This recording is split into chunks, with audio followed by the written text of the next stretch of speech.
Hoje, a gente vai mergulhar fundo na constituição de uma pequena cidade.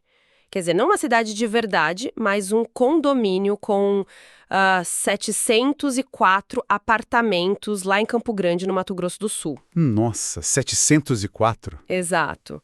E a nossa fonte é um documento que, assim, à primeira vista parece super burocrático, sabe? A Instituição e Convenção do Condomínio Parque Ciudade de Vigo. Um documento denso, com certeza. Mas olha, a sua analogia é perfeita. Isso não é só um contrato. É basicamente um projeto de como construir uma sociedade do zero. É isso mesmo. Define como dividir o território, quais são as leis, quem governa, como o dinheiro é arrecadado para manter tudo funcionando. Exatamente. E a nossa missão hoje é essa, sabe? Decifrar esse manual, que é um projeto da MRV Prime, e entender como essa cidade de papel foi pensada para funcionar na prática. E com essa escala toda, o desafio de criar as regras é gigante. Pois é. O documento diz são 15 blocos, 704 apartamentos. É muita gente vivendo sob o mesmo teto de regras. E por isso mesmo, esse documento é a espinha dorsal de tudo. Ele tem que sustentar a convivência, a harmonia, a segurança de, sei lá, talvez milhares de pessoas com vidas e rotinas totalmente diferentes. É um pacto social, de fato. Ok, então vamos começar a desvendar esse pacto. Todo país começa com a definição de suas fronteiras, né? Como que o documento estabelece o que é de quem nesse lugar? Bom, a primeira grande fronteira, e a mais fundamental, é a que separa o público do privado. Certo. O documento chama de áreas de uso comum e áreas privativas. As áreas comuns são território coletivo. Os jardins, a portaria, os corredores, as escadas, telhados, as tubulações principais. Tudo aquilo que é de todo mundo. Exato. E cuja manutenção é uma responsabilidade compartilhada por todos. É o espaço onde a vida em comunidade acontece, né? E a área privativa é o meu castelo, o meu refúgio, o apartamento em si. Isso, o apartamento. As paredes, portas, janelas. É a linha clara que diz, daqui para dentro, as regras são minhas. Mas tem um porém aí, né? Tem um porém bem grande, que a gente já vai ver. Mas essa divisão física é o ponto de partida. Só que o documento vai muito, muito além disso. Ele entra num nível de detalhe matemático que, assim, é impressionante. Ah, você está falando daquelas tabelas gigantes, né? Que vão da página 2 a 15. Exato. Com as colunas área real privativa, área real de uso comum e a tal da fração ideal. Eu olhei esses números e fiquei, assim, chocada. Cada apartamento tem uma fração ideal calculada com 8 casas decimais. Um número tipo 0,00126108. Pra que tanta precisão? Parece exagero. Parece, né? Mas não é. Essa fração ideal é talvez o conceito mais importante de todo o documento.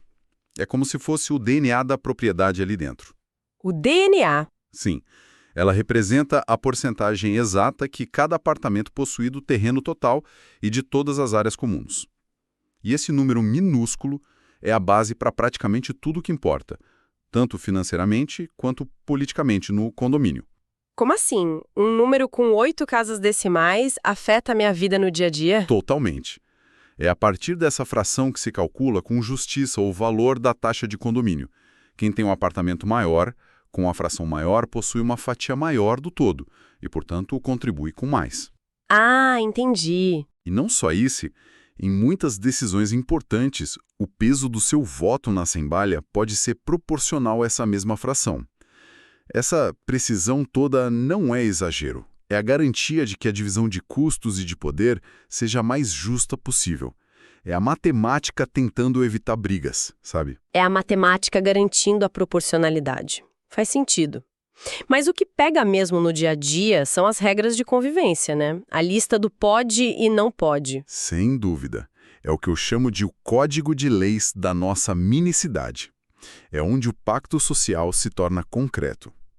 Do lado dos direitos, a Declaração dos Direitos do Morador tem o básico. Usar sua unidade como quiser, com limites, claro. Usar as áreas comuns, votar. Mas um item me chamou a atenção. O direito de examinar a qualquer tempo os livros, registros e arquivos da administração. E esse é um pilar democrático fundamental.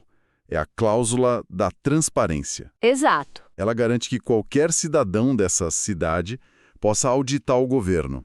É o que constrói a confiança na administração, porque o poder nunca está sem fiscalização.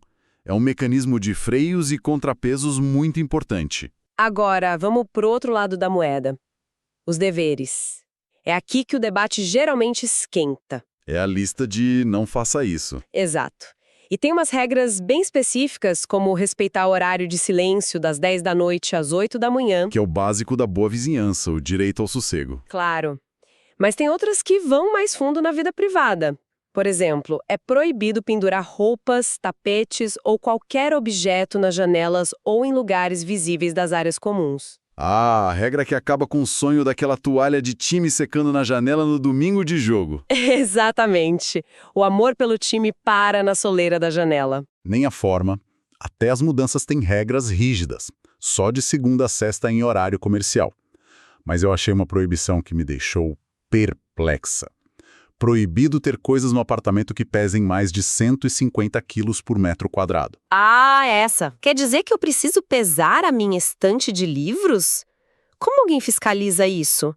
Parece uma regra impossível de aplicar e até meio invasiva. Pois é, aqui a coisa fica fascinante. Essa regra parece arbitrária, mas ela é talvez uma das mais importantes de todo o documento. Ela não tem nada a ver com gosto ou com invasão de privacidade. Não. Não. Ela está diretamente ligada à segurança estrutural do prédio. Como assim? Quando o engenheiro projeta a laje de um apartamento, ele calcula uma capacidade máxima de carga. É um limite técnico, físico. Certo. A convenção, nesse caso, está só traduzindo um dado de engenharia civil em uma regra de convivência. O objetivo é evitar que o morador, por desconhecimento, coloque em risco a estrutura do seu próprio apartamento e, consequentemente, a do vizinho de baixo. Nossa. Imagina alguém que resolve instalar um aquário gigante de 1000 litros ou um cofre industrial. Sem essa regra, poderia causar uma tragédia. Uau, nunca tinha pensado por esse lado. Então não é uma questão de não pode ter uma estante pesada. É uma questão de não comprometa a viga que sustenta todo mundo. Exatamente. Não é sobre boa vizinhança. É sobre física e preservação do patrimônio de todos. A convenção serve para educar o morador sobre os limites invisíveis da construção. Isso muda tudo. Ok, então temos 704 apartamentos com direitos e deveres bem definidos. Mas quem governa esse lugar? Como as decisões são tomadas para que isso não vire uma anarquia? Aí a gente entra na estrutura de governança, o governo da nossa cidade. O documento define um sistema de 3 poderes. A Assembleia Geral, que é o poder legislativo. Onde todos votam. Isso. O síndico, que é o poder executivo, e o Conselho Consultivo e Fiscal, que é o órgão de fiscalização. E a figura do síndico, né? Que na cabeça de muita gente é o xerife do prédio. O cara que multa e manda baixar o som. É, mas pelo que o documento descreve, o trabalho parece ser muito mais o de um CEO ou um prefeito, não? A lista de responsabilidades é gigante. É a analogia perfeita. O síndico não é só o cara que manda calar a boca do vizinho barulhento. Ele é o gestor executivo dessa empresa com 704 sócios. Nossa! Ele representa o condomínio legalmente, administra as finanças, contrata e demite funcionários, cuida da manutenção e ainda tem a tarefa ingrata de cobrar os inadimplentes. É uma responsabilidade imensa. E para fiscalizar esse prefeito, existe o conselho, com 3 moradores que analisam as contas, um mecanismo de freios e contrapesos. Exato.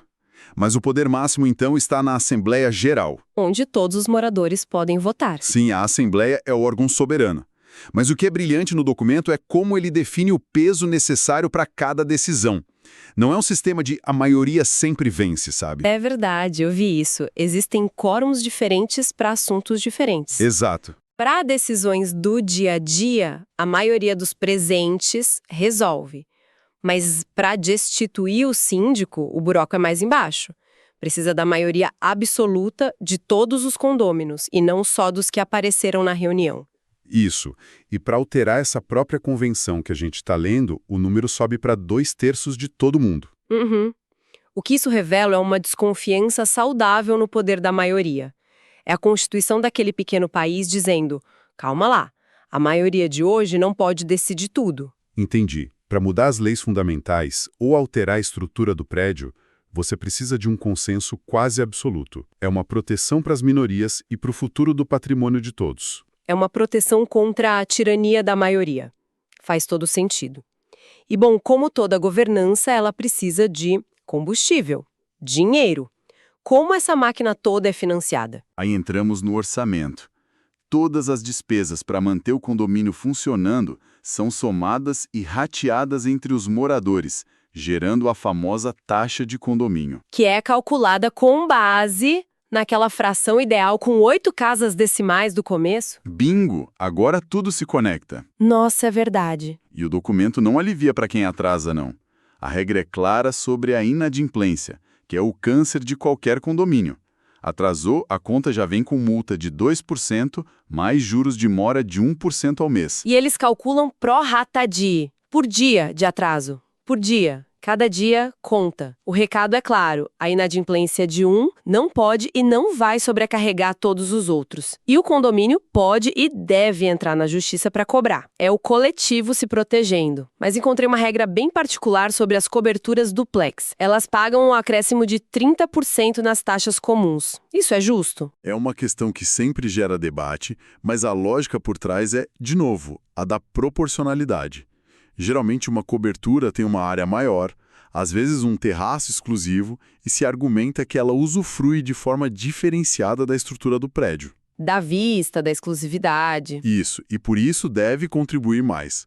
É o mesmo princípio da fração ideal, mas aplicado de forma mais direta a uma característica específica do imóvel. Entendi. E para fechar, tem uns detalhes que mostram o nível de organização que é preciso ter para evitar o caos.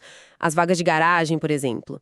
Eu passei páginas e páginas, da 17 a 30, de uma lista que designa uma vaga específica para cada um dos 704 apartamentos. E a gente sabe que vaga de garagem é motivo de guerra em condomínio. Com certeza. É uma das maiores fontes de conflito. Definir no DNA do condomínio qual vaga pertence a qual unidade é uma medida preventiva crucial.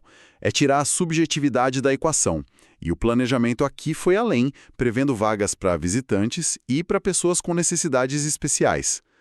Mas tem uma regra que muita gente questiona.